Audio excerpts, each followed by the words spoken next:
अरे तुम्हाला वाटत असन आमदार नारायण वाघ इथं कशामुळे उभा आहे, पण मी मस्करी करीत नाही.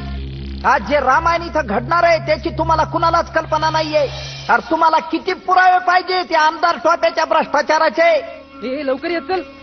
याला विचारला अर्थसंकल्प मार्च मध्ये का असतो, तर ह्यो म्हणतोय एप्रिल मध्ये पोराबाळांना सुट्ट्या पडत्यात, मग पोरांना घेऊन बाहेर गावाला जायचं असतं म्हणून अर्थसंकल्प मार्च मध्ये असतो. असा नालायक माणूस तुम्ही मंत्री म्हणून बघणार उद्या. भ्रष्टाचाराशी लढाई करता करता माझा जीव गेला तरी हरकत नाही. तिकडं शपथविधी झाला की इकडं माझा अंतविधी करा. याच्यावरनच उडी मारून मी जीव देणार आहे. मी त्याला फोनच लावतो.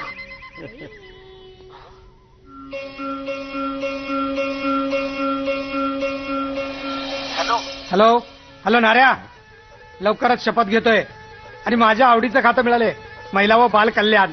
कसं वाटतंय? अरे सांग की. टाकतो उडी.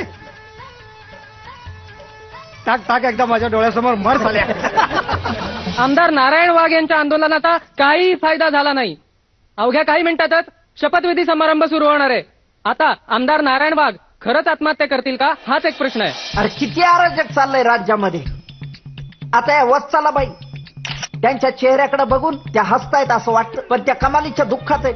नवरा मेला त्या बाईचा एकुलता एक आणि 120 एकर जमीन या बाईची त्या टोपीने हडप केली. अरे काय तमाशा आहे हा. आणि त्या 120 एकर जमिनीमध्ये काय पेरलंय, तर गांजा पेरलाय. तुमचा विश्वास बसत नसेल तर कोळशेवाडीत जाऊन बघा. आणि अशा माणसाला हे मुख्यमंत्री मंत्रिमंडळात घेत आहेत. मुख्यमंत्र्यांनी आपला निर्णय एका तासात बदलला नाही तर त्यांच्यावर भयंकर आफत ओढवणार आहे. या प्रकरणामागचा खरा सूत्रधार कोण याचा गौप्यस्फोट मी 2 दिवसात करणार आहे. आत्ताच सांगा ना. नाही मला 2 दिवसाचा वेळ द्या. तुम्हाला मंत्रीपद पाहिजे म्हणून तुम्ही मुख्यमंत्र्यांना ब्लॅकमेल करताय का? मंत्रिपदाची अजिबात हौस नाही मला. खड्ड्यात गेलं, चुलखंडात गेलं असलं राजकारण. पाण्याच्या टाकीवर पण तुम्ही काहीच पुरावे दिले नाहीत आणि उडी पण मारली नाही. विनोदाचा विषय नाहीये हा. जीव द्यायला घाबरतो काय मी? अरे भ्रष्टाचाराविरुद्ध एकदाच काय 10 वेळा जीव देईन मी असा. बघायचे तुम्हाला?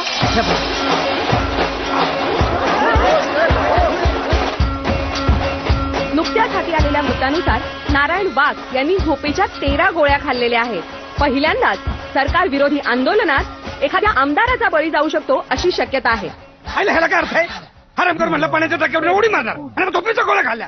झोपेच्या गोळ्याच खायच्या होत्या तर पाण्याच्या टाकीवर कशाला चढला? हरामखोर गोळ्यात घालून गेला.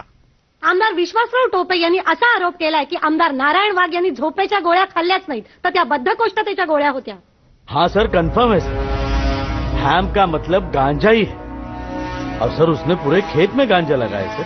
अबे वो तो मुझे भी पता है मगर बेवकूफ, तुमने वो सब गवर्नमेंट के पैसों से लगाया है. नहीं सर, उसने चीटिंग की है सर. सीएम फंड से हैम के लिए पैसे दिए थे टोपे को. अरे उसने मुझे भी तो उल्लू बनाया ना. अब फ्रांस में गांजा को ही हैम कहते हैं. अब क्या करे सर? अब क्या करे क्या, वो कागजात पहले जला दो और वो जमीन फौरन मेरे नाम से हटा दो वरना पूरे देश में बवाल हो जाएगा. लोग कहेंगे कि सज्जन जी के दामाद विपिन पांडे ने गांजा की खेती शुरू कर दी. सर लेकिन वो नारायण वाघ का मुंह बंद करना पड़ेगा. आमचे नेते बिपिन पांडे थोडाच वेळात त्यांना भेटायला येत आहेत. त्यानंतर अंतिम निर्णय होईल. ठीक है वाघ, हम साथ में काम करेंगे. मैं तुम दोनों को मिनिस्टर बना दूंगा. टोपे हट जाओ, पीछे हट जाओ. भ्रष्टाचार के खिलाफ जिंदगी भर लड़ता रहूंगा. गांधीजींच्या तत्वावर चालणारा माणूस आहे मी. ठीक है, पायाला किती टक्के बस. बस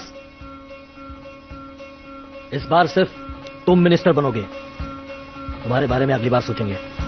काँग्रेचुलेशन टोपे साहेब, शेवटी आपल्या गावचा कोळशेवाडीचा मंत्री झाला.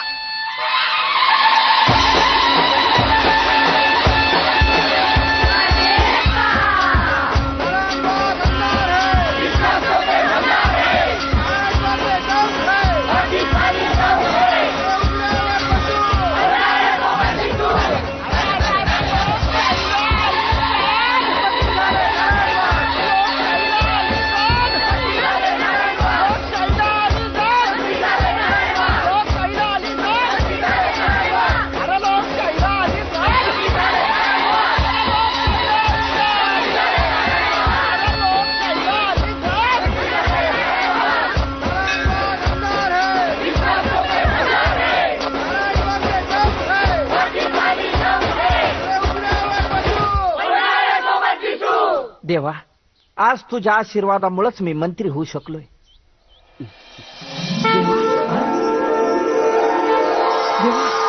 पण तू दिलेल्या वचनाचं काय? देवा, तुला दिलेलं वचनच पूर्ण करायला आलोय मी तुला म्हणलं होतं तुझ्या पायाशी मला जागा दे. देवा, लवकरच तुझं हे सगळं मंदिर या शेजारच्या डोंगरावर शिफ्ट होणार आहे आणि या 10 एकराच्या प्लॉट मध्ये शिक्षण महर्षी नारायण वाघ एज्युकेशन सोसायटीचं बिपिन पांडे मेडिकल आणि इंजिनिअरिंग कॉलेज उभे राहणार आहे देवा.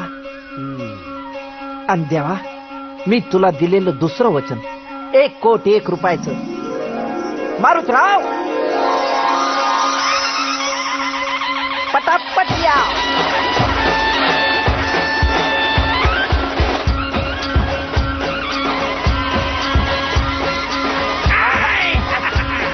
घ्या, कोट घ्या.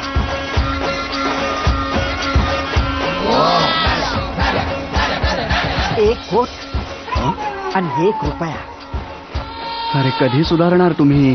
देवाला तरी सोडा नालाय का नो? नार्या,